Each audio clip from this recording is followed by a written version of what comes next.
اشکم چکد هر نیمی شب بر صفحه قرآن من، گویی که آتش میزند هر شعله اش بر جان من.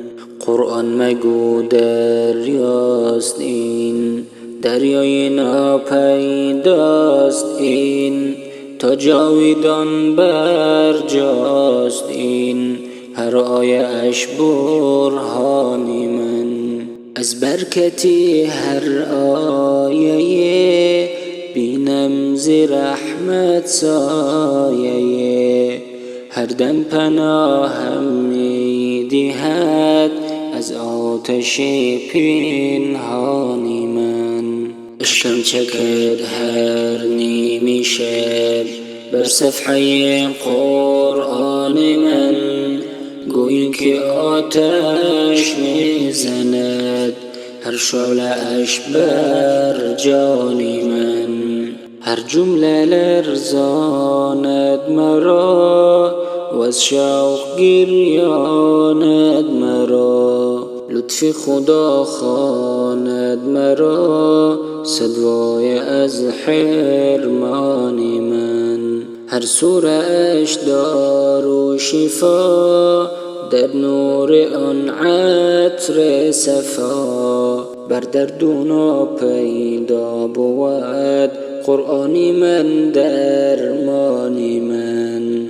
از حق ندا آید که هان ای بنده آلوده جان، آخر چرا پیچیده ای سر از خط فرمان من.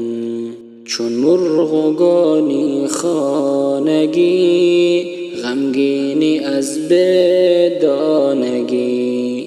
بینانی تا روز و شب گسترده بینی هانی من. چون مرغانی خانگی غمگینی از بدانگی، بینانی تا روز و شب گسترده بینی هانی من. گوید چرا تر دامنی راهی مخالف میزنی، من با تو هم تو از منی، تو جانی من جانانی من. گاهی براید این صدا روزی به من گفتا بلا، اکنون چی کوشی به سبب تو بیشکنی پیمانی من.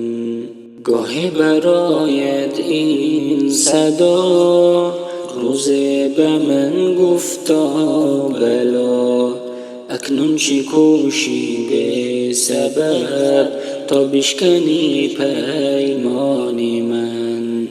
دعوای معبودی مکن آهنگ نابودی مکن، ای بنده نمرودی مکن پروا کن از طوفانی من.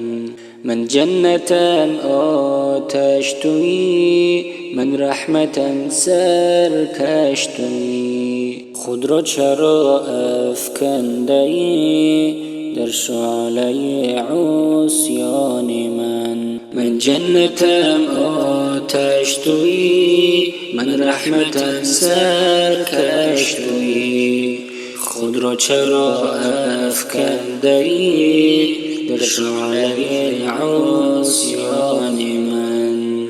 اشکم چکد هر نیمی شب بر صفحه قرآن من، گویی که آتش میزند هر شعله اش بر جان من.